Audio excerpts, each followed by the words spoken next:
Before we begin, don't forget to like, subscribe, and turn on notifications, because what you're about to hear is one of the darkest and most explosive moments in American prison history. In September 1971, over 1,000 men inside New York's Attica Correctional Facility rose up against the state. What followed was a bloody standoff, a storm of gunfire, and a national reckoning. This is the true story of how Attica became the deadliest prison riot in U.S. history. By the summer of 1971, Attica Correctional Facility in upstate New York had already become a pressure cooker ready to explode. Built in the 1930s, the massive fortress of stone and steel was designed to project control and fear. But by the late 1960s and early 70s, its walls trapped more than just inmates. They contained deep racial tensions, overcrowding, and decades of neglect. Attica housed around 2,200 men in a space originally built for 1,600. 3 out of every 4 prisoners were Black or Latino, yet the prison's correctional officers were overwhelmingly white, many drawn from the small rural communities surrounding the facility. This imbalance wasn't just demographic, it was cultural. Guards often came in with open hostility toward the men they were tasked to control, seeing them as dangerous outsiders. Prisoners complained of food that was barely edible, medical treatment that was slow or denied, and an atmosphere where even the smallest act of dignity, like speaking out or asking for basic rights, was met with punishment. Educational and vocational programs were scarce. Books and religious texts were restricted, and minority prisoners often had their cultural and religious practices suppressed. Inmates at Attica weren't blind to what was happening outside the walls either. The late 1960s and early 70s were years of revolution and unrest across America. The Civil Rights Movement, the Vietnam War protests, and the Black Power movement shaped how prisoners saw themselves. The assassinations of leaders like Martin Luther King Jr. and Malcolm X echoed through the prison population. For many, Attica wasn't just a prison. It was another battlefield in America's struggle over race, justice, and human rights. Several incidents sharpened this sense of injustice. The death of George Jackson, a prominent Black Panther and prison activist, on August 21, 1971, in California's San Quentin prison, struck a raw nerve. Jackson had written powerfully about prison as a system of racial and economic oppression, and his death at the hands of guards was widely seen as an execution. In Attica, inmates mourned, and then grew angry. The grievances were not abstract. Prisoners created a list of demands: better food, access to medical care, religious freedom, an end to brutal disciplinary practices, and opportunities for education. They wanted a voice in how they were treated and the chance to live with basic dignity. For years, those demands had been ignored.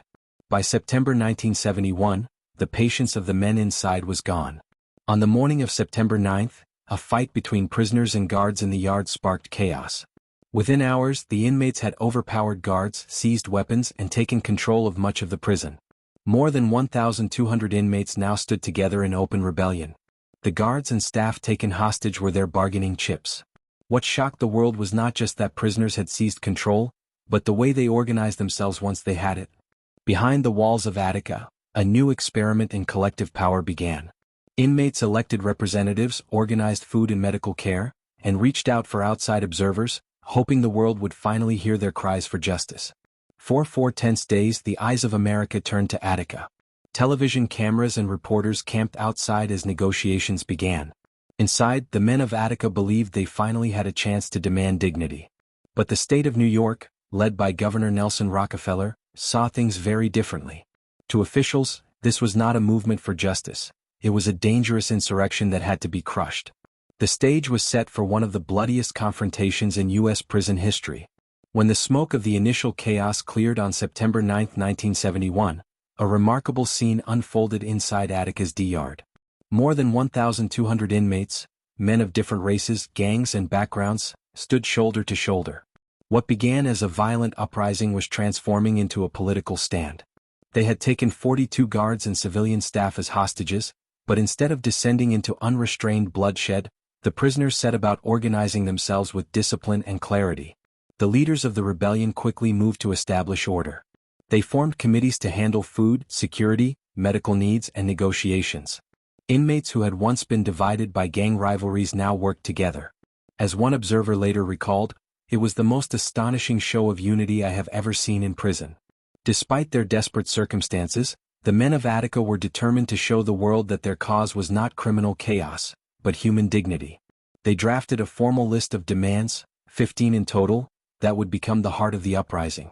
These included adequate medical care and access to proper treatment, fair visitation rights with their families, religious freedom, including for Muslims who had often been denied the ability to worship, better food and a diet reflecting basic nutritional needs, an end to physical brutality and racial abuse by guards, real educational and vocational programs, amnesty from punishment for participating in the uprising.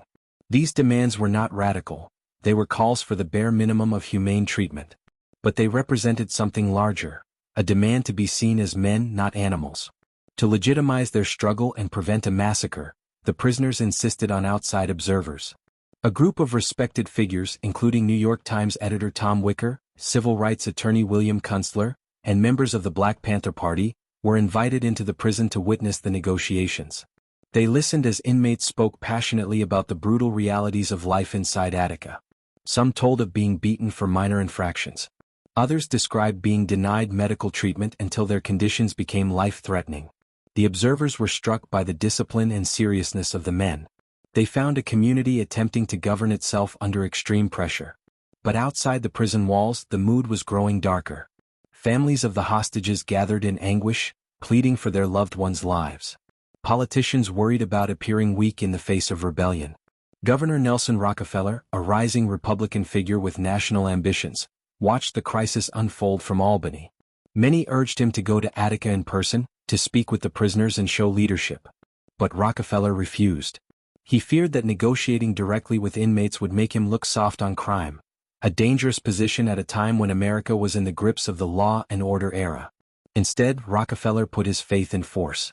Behind the scenes, state officials and law enforcement were preparing plans to retake the prison by violence if negotiations failed. To the governor, the rebellion was not about human rights, it was a challenge to state authority that had to be crushed. For 4 tense days, the world watched as talks continued. Inmates offered to release some hostages in exchange for progress on their demands. The outside observers pressed officials to take the prisoners seriously, warning that a violent assault would be catastrophic. But the standoff grew increasingly fragile. The state rejected the demand for amnesty, making the prisoners fear inevitable retribution if they surrendered. Guards' families, frantic and grieving, demanded action. And Rockefeller made it clear, he would not step foot in Attica, nor would he allow the prisoners to dictate the terms of peace. By the night of September 12, tensions had reached the breaking point. Helicopters circled overhead. State police and corrections officers massed outside with rifles, shotguns, and tear gas. Inside, prisoners prayed, shouted, and prepared for what they feared was coming. At dawn on September 13, 1971, the negotiations collapsed. What followed was not compromise but catastrophe. The state was about to unleash one of the most brutal displays of force in American prison history. The morning of September 13, 1971, began under a low, gray sky. The yard at Attica was tense but quiet. Prisoners huddled together, speaking in hushed tones. The hostages, many of them bound and blindfolded, were exhausted after 4 days of fear. Outside the prison walls, a massive force had assembled. Nearly 600 New York State troopers, corrections officers, and sheriff's deputies, heavily armed and ready to move. Governor Nelson Rockefeller had made his decision the night before. He rejected all appeals from outside observers who begged for more time. The demands for amnesty were unacceptable to him, and he believed any further negotiation would only weaken the state's authority. The state cannot and will not abdicate its responsibilities, he declared. The order was given. Attica would be taken back by force. At 9:46 a.m. the assault began. From helicopters hovering above, troopers dropped canisters of CS gas, a powerful form of tear gas, into the prison yard, blanketing the area in choking clouds. Prisoners, blinded and struggling to breathe, ran for cover. Hostages cried out, unable to move. The yard turned into chaos. Then came the gunfire. State troopers, corrections officers, and other armed personnel opened fire with shotguns, rifles, and handguns. The barrage was deafening. They fired indiscriminately into the gas-shrouded yard. Inmates and hostages alike were caught in the storm. Later investigations would reveal a horrifying truth. Every single hostage who died that day was killed by police bullets, not by prisoners. The shooting continued for more than 15 minutes. Hundreds of rounds were fired. Men fell in the yard, some instantly killed, others screaming in agony. Survivors described scenes of horror. bodies piled on the ground, men crawling desperately to safety, guards and inmates indistinguishable in the haze of gas and gunfire. When the shooting finally stopped, the brutality did not. Armed officers stormed into the yard, forcing inmates to strip naked, crawl through mud, and lie face down as they were beaten and humiliated. Survivors later testified that guards used clubs, rifle butts, and boots to inflict punishment on men who were already bleeding from gunshot wounds. Doctors and medics who tried to provide aid were delayed or denied access. The final toll was staggering. 43 men were dead, 29 inmates and 10 hostages, along with 4 others killed in the initial uprising. More than 80 others were seriously wounded. Attica was left drenched in blood, its concrete stained with the evidence of a massacre. But in the hours immediately after the retaking, the state attempted to rewrite the story. Officials claimed that prisoners had slit the throats of hostages, mutilated their bodies, and forced the government's hand. Newspapers carried shocking headlines about guards executed by knives and violence from the inmates. For a brief moment, the public believed it. Yet within days the truth emerged. Autopsies proved that none of the hostages had been killed by inmates. All had died from police gunfire. The state's version of events collapsed under the weight of evidence. What Rockefeller had called a necessary act of order was revealed as one of the most violent abuses of state power in American prison history. The images from Attica, rows of stripped, beaten prisoners lying on the ground, the bodies of hostages carried out on stretchers, the smoke and chaos of the assault, seared themselves into the national consciousness. America could not look away. The uprising was over, but the battle over its meaning was just beginning. For the men who survived, Attica was proof that the system would kill to maintain control. For officials, it was a tragedy blamed on inmate rebellion. And for the American public, it forced a painful question. If this was how the state treated prisoners in full view of the world, what was happening in the shadows of every other prison across the country? The gunfire had ended, but the echoes of September 13, 1971, lingered long after the smoke cleared. The prison yard at Attica resembled a battlefield. Bodies lay scattered across the ground, both inmates and hostages. Blood stained the concrete.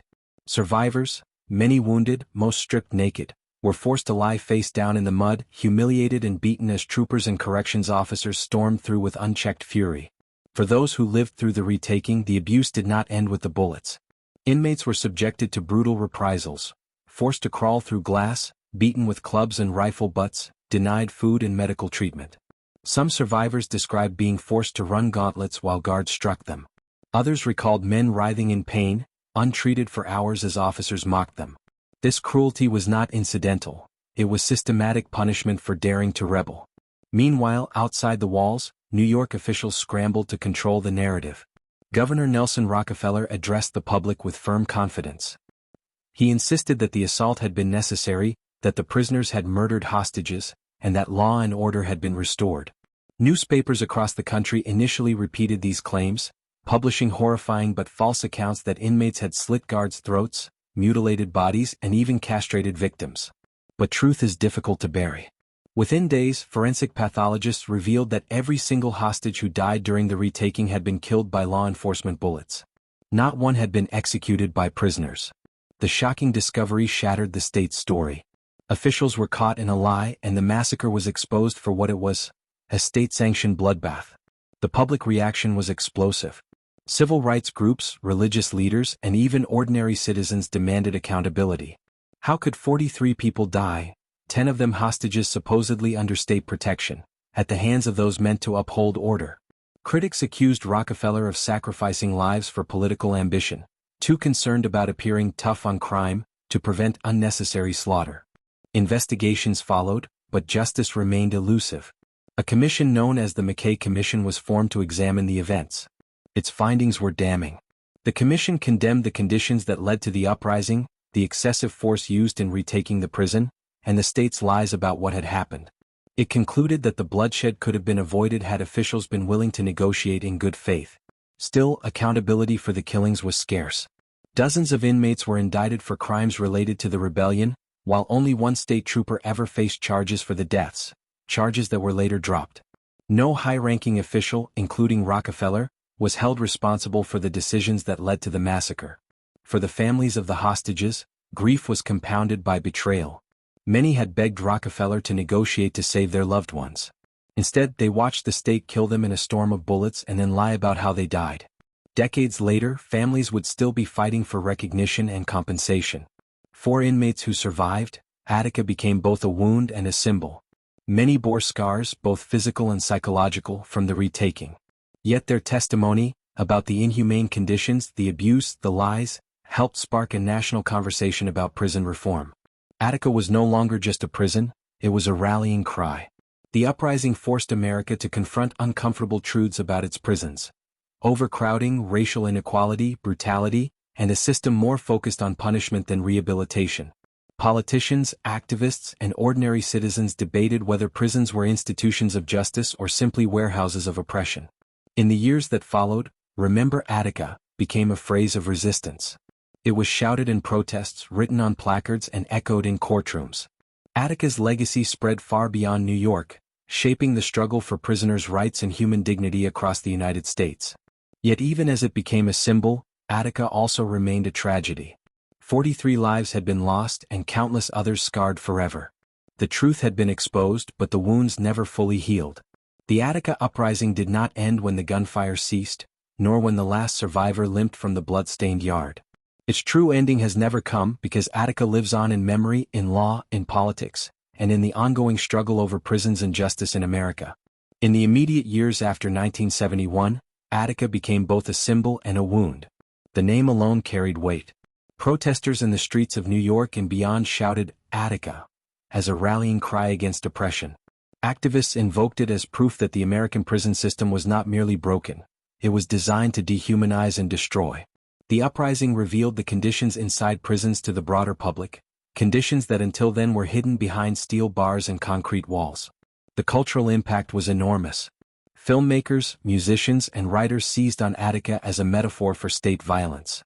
In the 1975 film Dog Day Afternoon, Al Pacino's character famously shouts, "Attica, Attica," in a tense hostage scene, echoing the uprising to demand attention to injustice.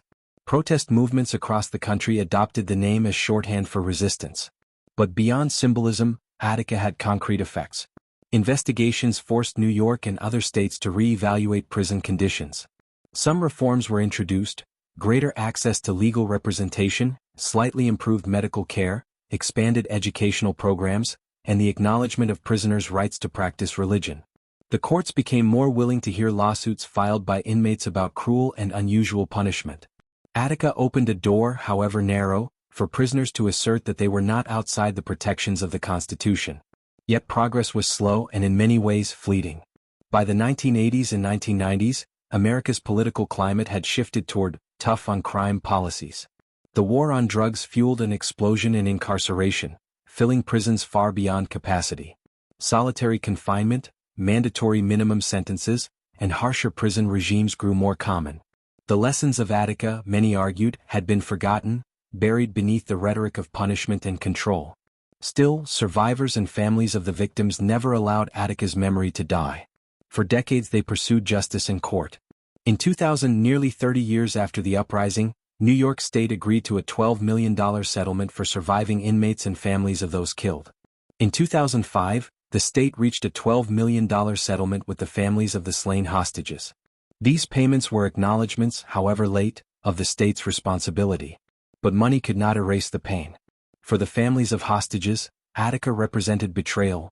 The state had killed the very men it was sworn to protect and then lied about their deaths. For inmates, it was proof that speaking out against injustice could cost you your life. And for America, Attica remains a mirror.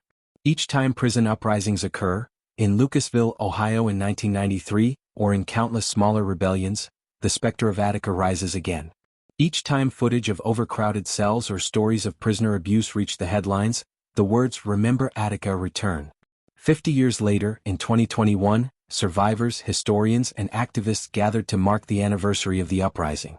Many were elderly now, voices shaking with age, but their message was unchanged. Attica was not simply about one prison, one moment, or one massacre.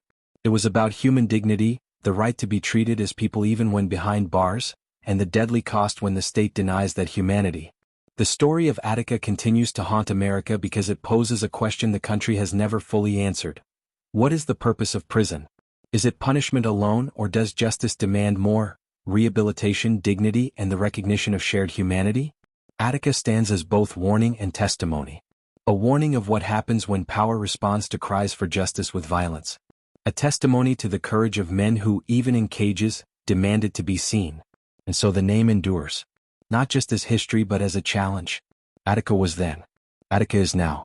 Attica is every place where people fight to be recognized as human. Half a century later, Attica is not just a chapter in history books. It is a living reference point, invoked in debates about policing, incarceration, and state power. Its meaning has evolved, shaped by both scholarship and political struggle, but the core truths remain. Attica exposed the brutality of prisons and the willingness of the state to shed blood rather than yield an inch of control. For survivors, the memory of Attica was seared into their lives in ways that never healed. Men who lived through the Retaking carried scars, both physical and mental.